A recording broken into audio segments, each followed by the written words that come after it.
बल देंगे। आणि यानंतर एक महत्त्वाची आणि मोठी बातमी आपल्यापर्यंत येते ती पाहूया।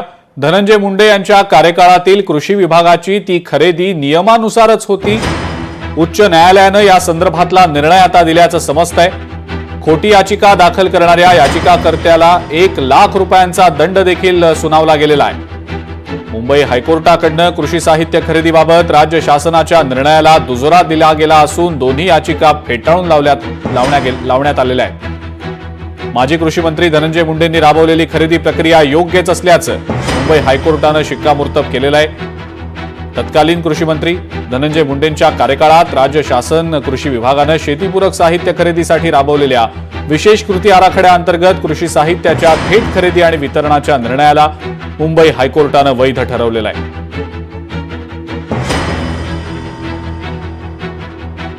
त्यामुळे कृषी विभागाची ती खरेदी नियमानुसारच असल्याचा निर्वाळा आता हायकोर्टानं दिलेला आहे आणि हा एक खूप मोठा दिलासादायक असा निर्णय धनंजय मुंडेंसाठी मानला जातोय। मीनाक्षी म्हात्रे आपल्या प्रतिनिधी आहेत आपल्या सोबत सध्या फोनलाईनवरनं। मीनाक्षी, हायकोर्टानं शासनाचा तो निर्णय, धनंजय मुंडेंचा तो निर्णय योग्य ठरवलेला आहे, वैध ठरवलेला आहे। दिलासादायक ही बातमी धनंजय मुंडेंसाठी, काय नेमकी अपडेट आहे या संदर्भातली?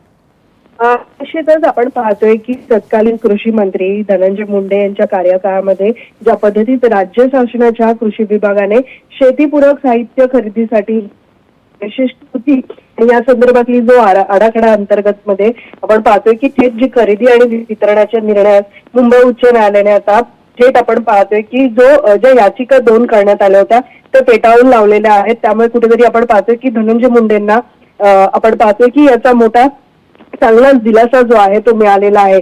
एकूणच आपण पाहतोय की माजी कृषी मंत्री धनंजय मुंडे यांनी जी राबवलेली खरेदीची प्रक्रिया आहे ती योग्य असल्याचं आता या निर्णयामुळे ठरलं जात आहे। त्यामुळे मुंबई उच्च न्यायालयाचा जो निर्णय आहे या निर्णयाचा आता धनंजय मुंडे यांनी स्वागतच केलेलं आहे। पण मात्र आता यावरती ज्यांनी आरोप केले होते त्यांच्या काय नेमक्या प्रतिक्रिया येतात याकडे आता सगळ्यात लक्ष देणं गरजेचं राहणार आहे। कारण ज्या पद्धतीत खोटी याचिका जी आहे ती दाखल करणाऱ्या याचिकाकर्त्याचे कार्य तुषार पडलीगावकर असं जे होतं त्यांच्याकडनं 1 लाखांचं जे दंड आहे ते देखील आता कोर्टाकडून घेतलं जाणार आहे।